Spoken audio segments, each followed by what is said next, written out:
په پړانګو کې ګلۍ شروع ده الله دې راضي شي ای ظالمانو ای دوستانو خلکو چا چې د رونو خویندو مالونه والي دي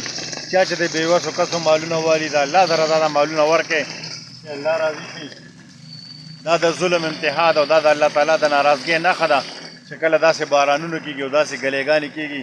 په دې چارزده کې هم داسې دوستان شته چې هغه د بېوسو د بېکسو مالونه خوري او په خپلو روزګارونو په خپلو زامنو باندې غرور کوي او په غرور سره په ځمکه باندې اوسېږي د بېوسو د بېکسو مالونه خوري الله مو تباه و برباد کا د ظلمونه مه کوئ د غریبانانو دا مالونه مه خورئ د رونو خویندو او د بېوسو د بېکسو د کونډو دا مالونه مه خورئ الله هم تباه و برباد کا ستاسو د لاسه الله ناراضه دی او دا بارانونه دا ګلېګانې بې موسمه بې موسمه کېږي کم خلک چې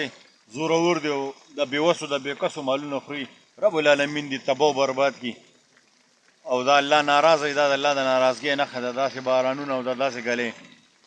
ویډیو د عبیدجان د طرفه او دا پیغام هم د عبیدجان د طرفه څوک چې د بېوسو د بېکسو مالونه خوري رب العالمین تباه و برباد کړي او رب العالمین دا غرور په خاورو کې میلو کوي الله زموږ نه راضي شي زموږ په اعمالو موږ سره فیصلې مه کوي الله ته ډېر لوی یې الله